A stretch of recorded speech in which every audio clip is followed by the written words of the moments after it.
కాదు సమస్యల్ని. సపోజ్ ఇప్పుడు ఈ మధ్య కొన్ని జీవోలు వచ్చినాయి.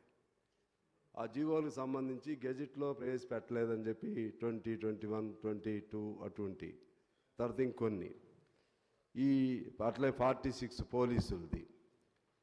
పోలీసు ఉద్యోగాల కోసం కోర్టుకు వెళ్ళారు. అడ్వకేట్ జనరల్ కానీ లేకపోతే ప్రభుత్వం తరఫున వాళ్ళు వాయిదాలకు అటెండ్ కారు. దాంతో అది దాన్ని ఉద్దేశపూర్వకంగా డిలే ప్రభుత్వాల తరఫు నుంచి జరుగుతున్నాయి. అలాగే ఇంకా సర్వీస్ మ్యాటర్స్ కానీ లేకపోతే ఇటువంటి అనేక సమస్యలు ఉన్నాయి. ఇళ్ల స్థలాలు కానీ ఇతర పరిహారాలు కానీ ఇవన్నీ కూడా ఇటువంటి అంశాలన్నింటినీ కూడా ప్రభుత్వంగా కూడా ప్రత్యేక శ్రద్ధ పెట్టి మన తెలంగాణ వరకు మనం తీసుకుంటే ఏ అంశమైనా సరే త్వరితగతిన అన్ని ఏ సెక్టార్కి ఆ సెక్టారు దాన్ని కన్స్ట్రక్టివ్గా బాగా ఫలప్రదంగా జరగాలి. కాబట్టి ఈ అన్ని అంశాలపైన కూడా ప్రభుత్వం ఆలోచన చేయాలని చెప్పి నేను ప్రభుత్వాన్ని కోరుతా ఉన్నాను. ఇక అన్నిటికంటే మించి ఈరోజు దాడులు అనేది సర్వసాధారణం అయిపోయింది. భావస్వేచ్ఛ పైన కానీ లేకుంటే ప్రజా ఉద్యమాలపైన కానీ ప్రజలు తమ కోరికలను చెప్పుకునే విధానం పైన కానీ అది సామాన్యం అయిపోయింది. ఆ ప్రభుత్వం ఈ ప్రభుత్వం లేదు. నిన్న మొన్న నేను మా కొన్ని ధర్నాలకు వెళ్ళా. మధ్యాహ్న భోజన వర్కర్స్ ఆడవాళ్ళు వాళ్ళకు కూడా పోలీసులు పర్మిషన్ ఇవ్వట్లేదు. మరి మీకు తెలిసి జరుగుతుందో తెల్లవక జరుగుతుందో నాకు తెలియదు. ఈ కొత్త ప్రభుత్వం ధర్నాలు చేసుకోవటం కోసం ఆ రోజుల్లో ధర్నా చౌక్ ఎత్తివేస్తే ఆ ధర్నా చౌక్ని పునరుద్ధరణ చేయటం కోసం అన్ని ప్రజా సంఘాలు అన్ని పార్టీలు పెద్ద ఎత్తున మేము ఆందోళన చేశాం. అంతిమంగా కోర్టు ద్వారానే ధర్నా చౌక్కి మేము పర్మిషన్ పొందటం జరిగింది. ఆ ధర్నా చౌక్లో ఇవాళ సహజంగా కార్మికులు ఏమనుకుంటారంటే అసెంబ్లీ నడుస్తూ ఉంటే అక్కడ ఆందోళన చేస్తే వాళ్ళ బాధలు లోపలికి వెళతాయనే దాంతో తప్పితే దీని మీద దాడులు చేయటానికో అసెంబ్లీ మీద లేకపోతే ఇంకేదో టెర్రరిస్టులాగా ఉండేవాళ్ళు కాదు. వాళ్ళు రోజువారీ బతుకు సంబంధించినటువంటి వాళ్ళు. దానికి సంబంధించి మీకు తెలిసి జరుగుతుందో తెలియ జరుగుతుందో నాకు తెలియదు. కానీ పోలీస్ డిపార్ట్మెంటు అత్యుత్సాహంతో ఉంది. దారుల్లోనే అరెస్టులు చేస్తూ ఉంది. దారుల్లోనే ఒకవేళ టైం ఇచ్చినా 2 గంటలని పేరు పెడుతుంది. చాలా పోలీసులు ప్రజా ఉద్యమాలను అణిచివేస్తున్నారని మీ దృష్టికి నేను సవినయంగా తీసుకొస్తున్నా. ఇది ఏమనిపిస్తుందంటే కొత్త సీసాలో పాత సారా కాదు, పాత సీసాలో పాత సారాగా నడుస్తుంది.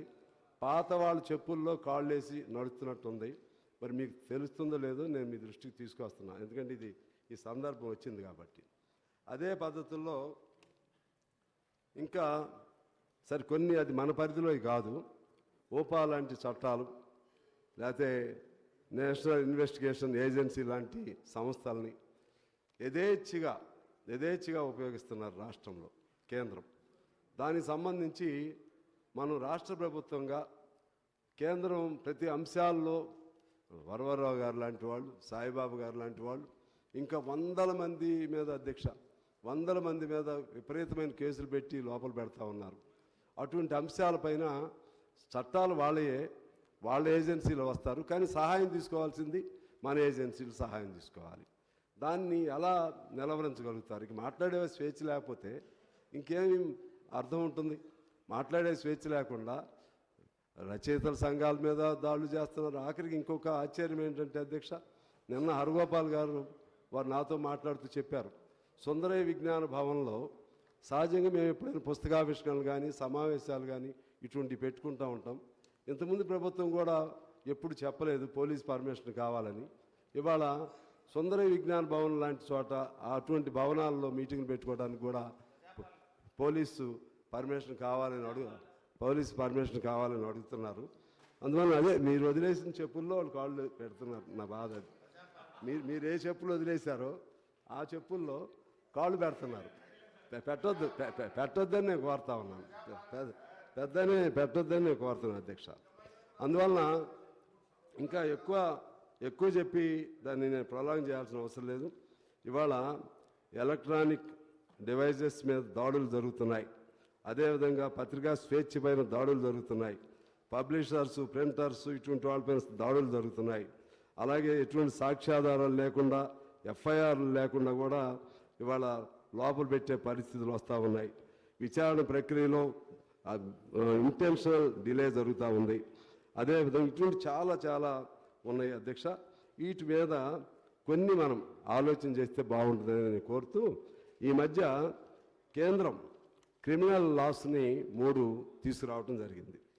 దానికి మనకున్న రిలేషన్ పైన కూడా దాన్ని మనం ఏ మేరకు to what extent we are going to